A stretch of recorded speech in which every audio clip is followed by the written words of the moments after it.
Hello, welcome to Furious Driving, and I am back with, or possibly going under, Quentin the Rover Convertible, because I've got one little thing to try and finish sorting out before he goes off for his hood in less than a week now. Less than 7 days, this car will be over at Car Hood Warehouse getting his a new hood outer fabric fitted. It's going to take a little while. I've said to fit it around other jobs, and it's going to be a big task. So we won't see Quentin for maybe a week or two while they've got him, but he's going to be a complete car. Then we can just look at the paint, and then we've got a finished car, a finished convertible ready for the summertime, which hopefully will make someone very happy. Hopefully I'll make enough money to pay back some of what I've spent on him. But right now, I need to go and sort out that gauge and find out whether it's that new fuel pump has got a dodgy sender or if it's dodgy wiring elsewhere in the system. Now, when I was trying to get the car started a few weeks ago, I spoke to a guy called Vince from Gandalf Auto Electrics. He was really helpful, sorted out a few little niggles with the car. I gave him a quick call to ask his advice about why the thing wasn't working. He suggested one or two other little things. First of all, just make sure all the pins are correctly seated in the plugs for that loom. That's a possibility. The wires could have come disconnected, so I'm going to go in with some little needle nose pliers and a tiny screwdriver and make sure those are all sorted out. And secondly, make sure, because we had earth problems before, try earthing direct to the body of the pump to the body of the car in case there's an lack of earth, basically. So that might be the other problem. I'm hoping it's one of those two things and I haven't got to take the pump back out of the car again. Let's get underneath this thing and crack on. So first off, turns out an old Sinclair front tyre does make an excellent on-the-go camera stand for working underneath the car. So this is potentially the easiest possible solution. It's unlikely to be the case, but you never know. Little tiny pliers, I can try and force these wires further into the plug with. Make sure these pins are all, find a tiny screwdriver. Make sure these pins are all seated as they should be, not closed up or opened up possibly. Now there is one kind of weird thing here. I thought it was a white one that was astray. There's a fifth wire coming from the pump end which is red, and there's nothing to tally up to it in the car's loom end, so I'm confused as to where that could have gone to or from. This is optimistic, I know, but hey, let's give it a try. Nah, what do we expect really? Well, I can't actually reach the pump on top of the tank without opening the repair hatch, which is what I've been trying to avoid doing all along. So I've sanded a patch of the tank itself, because the pump is bolted to the tank. That will effectively earth to the body of the pump anyway, and then earth that wire to a bolt hole in the car. This is optimistic, I know, but hey, let's give it a try. And it doesn't work, so that means I've got to go and tear my repair patch off, take the pump out. Happy days. Something worth remembering, if you're about to disable a car by taking the fuel tank out, or the fuel pump out, do remember to put the car where you'd like it to be for the next few days.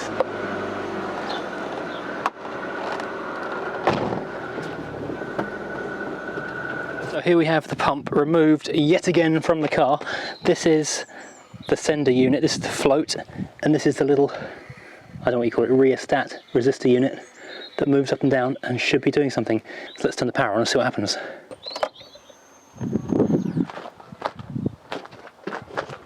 So currently it's showing empty on the dashboard. If I move this to the top, it is still showing empty on the dashboard. So we've now got the pump out of the car again, and the car is immobile again, and I'm going to have to go back to the car to suppliers and say, please can we have one that works again.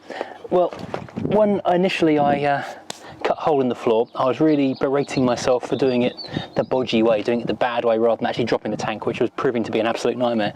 But having had this in and out several times now, I'm actually really glad that's the route I took, because this has been an absolute nightmare of a job. Right, I'm going to make a phone call and come back to you later.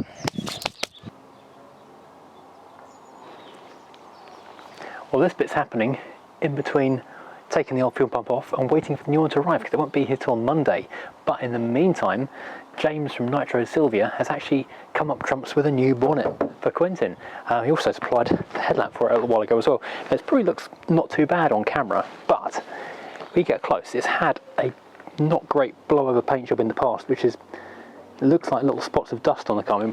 We get this terrible sandy rain that comes over all the time. The Mini was washed and polished just a couple of days ago. The Alpha, is this showing up on the camera at all?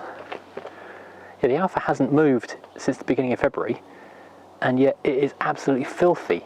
This is disgusting here. So it looks like it could be dirt. So it looks like it could be dirt on the paint, but in fact it's not. It's just its paint is peeling up.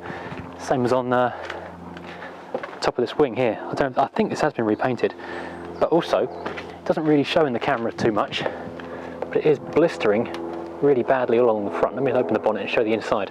Yeah, the inside of the bonnet is actually just crumbling. Every time you slam the bonnet, you get a rain of crust. The coupe has got a bit of rust up behind this area here as well, but this one seems to be worse around the edges. Since I'm painting the car anyway, I might as well whip this off and put something nicer on. So this is one of the rare occasions Mrs. Furious will be seen on camera, but I did actually manage to enlist her help getting to lift off the old bonnet and bolt on the new one. An easy 5-minute job. I think she was even actually impressed at this. That's nice. Okay, so changing a bonnet is actually a very easy 5-minute job. In this case, it just dropped straight in, lined up perfectly, all good. Except I went in to go into the finishing tightening by hand with a ratchet spanner, and count them, two of the bolts sheared off. So I've got to go and get a drilly outy malarkey thingamajig to drill it out, possibly retap it, and put new bolts in there. Thanks, Quentin. Before I scrap this bonnet, I do need to go and get this cover off it. And look how rusty the back of the grille is on this one. That's properly toast. I'll save it for the garage wall though. So I need to just prise these little clips out, and then we can transfer this over to the other car. Trim tools are invaluable for this kind of thing. We need these ones to put the washers back on. Now this is interesting to see, this big blue patch in the centre of the bonnet here does suggest, in fact not just suggest, it shouts it quite loudly, that this was a blue bonnet from a different car originally, which tallies in with the fact that the bumper is also blue, which suggests this car's had like a minor knock of some kind at some point in its past, and it's been repainted with donor second-hand parts, which is an interesting bit of its history, which I was not previously aware of. I was going to leave this off for the moment, but to be honest, it's not difficult to remove it and put it back on again. Interestingly, it's easier to work from the inside out because at the edges it droops in and the holes don't line up. Something new to learn. Oh, the washers are interesting little two-piece clippy things, so you have to release the washer from inside it, then take the clip out afterwards. Bizarre. Now here's a bodge I hadn't noticed before.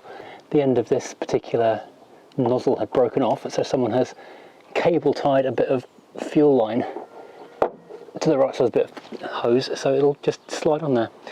Well, you know the old adage, any 5-minute job is only one broken bolt away from a 10-hour swear fest. I've got 2 broken bolts, so let's get drilling.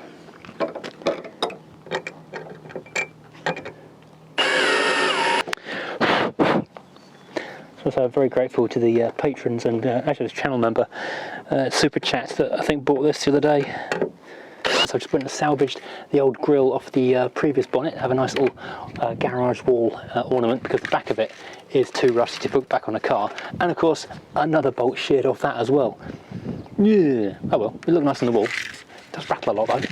You can see why the front of the car was covered in rust every time you shut the bonnet. I just had to run down and go and grab a new set of drills because I had a 2mm, which is too small, and a 6 or 7mm, which is way too big, like bigger than the back of this bolt, because everything else had just sheared off and snapped. I think when I was trying to tackle that heater hose in the V8. So I need to make a 3mm hole in this. Doesn't need to go too deep. Then I can go and get my new stud extractor. I did have a bunch of stud extractors, but all the little tiny ones were basically missing. This is a 3mm one I've got here. So let's set this one to slow and reverse, and hopefully this will screw this thing out rather than screw it up. Oh, okay. I didn't need to. The drill actually just wound it all the way through into the back of the bonnet. I did not expect that to happen, but an unexpectedly positive result. So I'll do the same thing on the other side. No, naturally that didn't happen this time, so I've got to use the extractory malarkey thing, see if this will actually work. Now while I'm busy messing around with these broken bolts, I will quickly mention something I've recently discovered, which is e-manual online. Because if you've got old cars, unusual or rare cars that aren't necessarily covered by the usual maintenance manuals and workshop books, this is a great online resource where you can go and buy and download workshop manuals for your unusual, rare, retro car. I've now got them for the Alfa, and I'm going to be getting them for the Volvo, and whatever else I turn up in the future as well. There's a link in the description below where you can go and find some for yourself. I've never had any luck with these things working. Let's try the next size up. It's biting in, but it's ratcheting in there, which is good, I suppose, 'cause it means it's well and truly stuck. So if I can get mole grips on that, I might do it. Yeah, that's well and truly whammied in there. So if I can undo this with mole grips. No. No, it's just sliding. Damn it. These things are always useless. Right, so this will not turn at all. I've gone for like bigger and bigger drill bits and stud extractors, as big as I can go basically. The thing will not turn, and I'm a bit mystified really, because, wow, it's actually glowing red hot already. I'm a bit mystified because I was tightening up and I wasn't fully into the bonnet either. So I don't know if there must be some rust in there or something that was really gripping it in the old threads. But I don't really want to go to the trouble of having to drill out the hole and then re-tap it. So if I can just heat this up, get it very, very hot with the heat extraction tool, that is actually glowing. Gotta be careful with that. It might get hot enough that I can just unwind it. I've not seen it get hot that quickly before. Oh, I can hear stuff turning. No, it's stuff slipping. Again, I'm just slipping on it. That is so tight in there.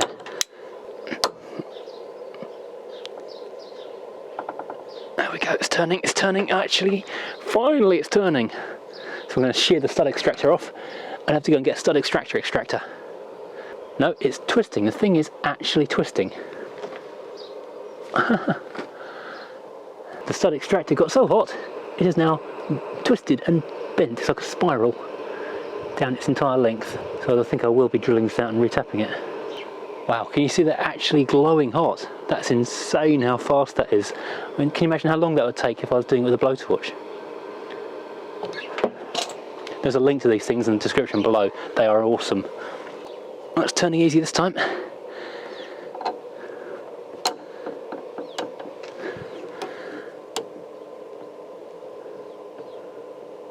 Oh, I can see the surface splintering. Ouch, basically, of this thing. Is it actually coming out? All I've done is succeeding in bananaing the stud extractor. I'm going to have to drill that out.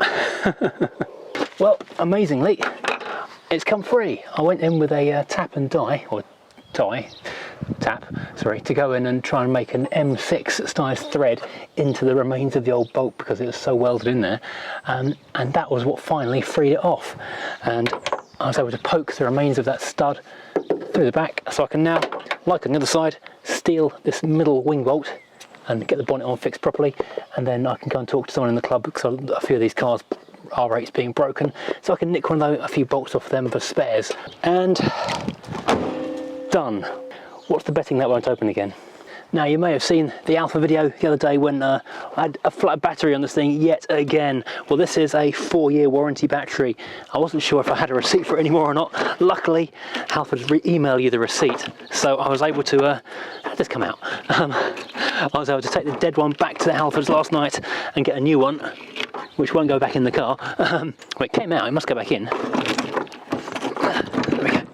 So yes, as I was saying, so yeah, Halford's very graciously and without any kind of quibble at all changed this under warranty last night, so now I do have a functioning battery back in the Alfa.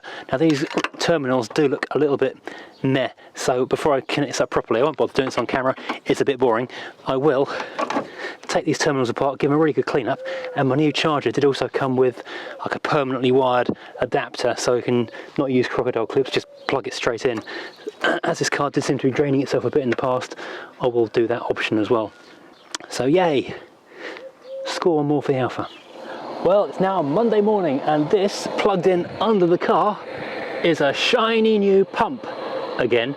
Now before I actually get it dirty and plug it into the car, I'm just going to turn the key with it plugged into the wiring loom just to make sure everything works, because that would be really annoying again.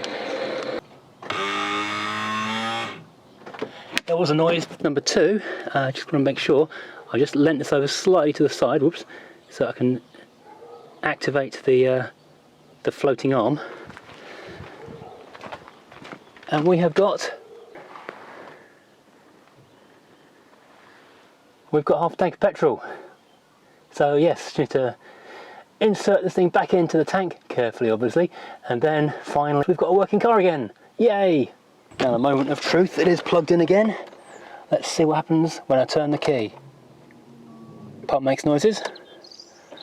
It's in neutral. Fuel gauge is showing a very full tank of petrol, which is extremely positive. I thought I had a flat battery then. No, the car is running. Fan-bloomin-tastic. And then we can drop this thing down at Sevenoaks to go and get a new hood put on Thursday or Friday. So yes, this car is that close to being done. Well, it runs and drives, so technically, in some ways you could say it is done. Well, thank you for watching. I hope you've enjoyed this.